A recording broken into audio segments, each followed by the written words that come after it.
This is going to be the final video on the airbag issue I've been having with my Subaru Forester. The last video was here. To recap, after my 3-year warranty expired, the airbag light in the ODS system fault came on in my car. I've been going back and forth with Subaru. The last time we spoke, I was going to bring the car into the dealer. The night before, I decided to do a little bit more research on the recall. If you go to Google and type in WUM-98, the second link right here on the NHTSA website, I printed out some papers from that website. This appears to be the procedure, the bulletin that techs are supposed to use at Subaru while doing this recall. And one of the things they check for is this label under the passenger seat. Apparently, if it's before or after a certain date range, this part, this harness, plug, whatever, is defective and is supposed to be replaced. Okay, this is on the passenger side door. Again, this stupid 2-click thing. Only applies to cars with heated seats. Move the seat as far back as you go already. Tag you're looking for is on this side right here. It's kind of hidden. Right here. Close to the center console, right? It's right over here, guys. It's hard to see that, so you want to take a video or take a picture of that. I checked the numbers on my harness. I have this supplier code 6578. They code just barely missed it. So I have a number that's actually before this.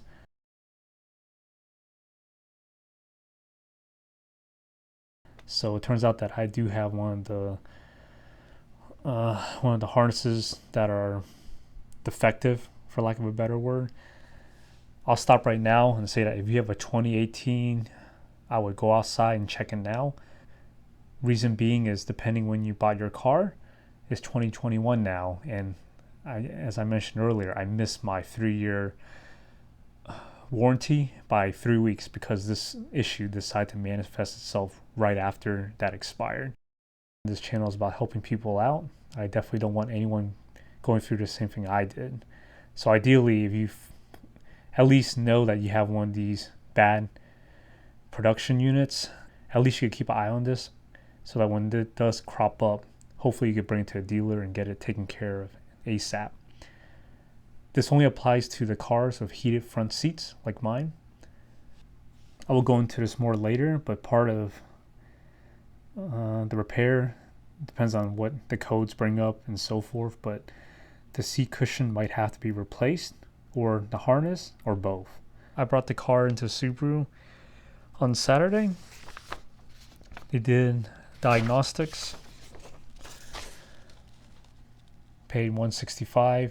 I had a Goodwill coupon, so it was a little bit less than that. Here, it said detected passenger side seat ODS fault. In this case, they want to replace it with a cushion that's $1,468. That's including labor.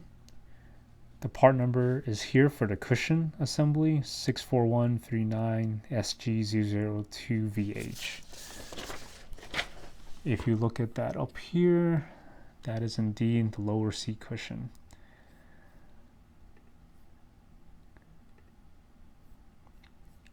As I mentioned in that previous video, I'm not the first person who've gone through something like this. If you go on the forums, there's a lot of people who, whether they're in or out of recall eligibility, they've encountered this. There's that magic number. This has been well documented. Some people claim that the cushion is not part of the recall, but from what I saw in the NHTSA, the lower seat cushion is part of it, depending on what they scan while they're troubleshooting and fixing if other codes show up. So don't let anyone tell you that it's not eligible, that cushion, because the harness is only one part of the problem. Apparently the mat underneath that seat has issues with it too, and apparently this has caused a class action lawsuit from many owners already. After I was wiggling that harness to get the label code, that airbag warning light went off, and it's been off since till now. So I took the opportunity to get my state inspection done because it was ridiculous how this issue happened right before it expired. So that's the one good thing that came out of this. I have no idea what fixed it. Maybe when I was taking the label out, some of the wiring contacts fixed itself in the meantime, but it's definitely still a problem because the techs at Subaru, when they were looking at my car, even without the light on, they knew something was wrong with that ODS system. I went to Subaru of America, told them what was going on, and they gave me a goodwill credit, but it does not cover the entire cost. So as expected, I went back and forth with the dealer and Subaru of America several times, and I think that they've gotten it down to maybe like $100 or $200 now, but it's really not a money issue anymore. For some, yes, it is a problem because if you're like me, you're wondering why am I having to pay for something that should be eligible for recall. There's like a three-way finger pointing right now between the dealer, Subaru of America, and the NHTSA.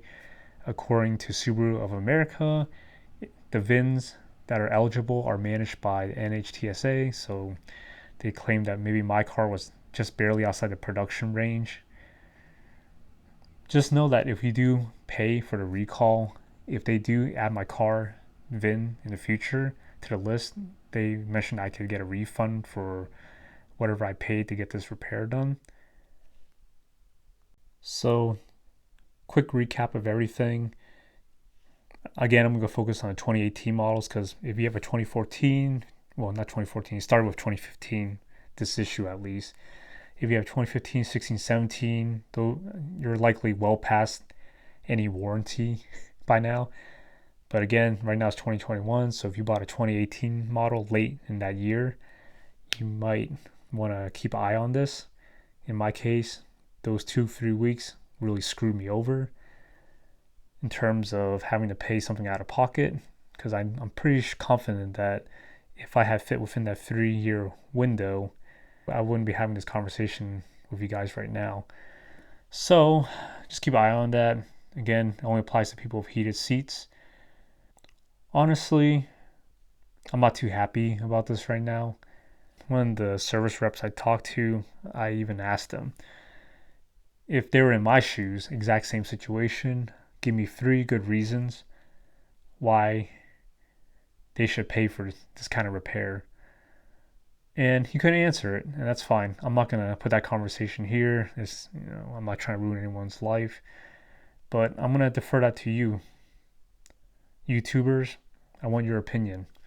If you're in the same situation, what would be your reasons for paying out of pocket? I'm just kind of curious.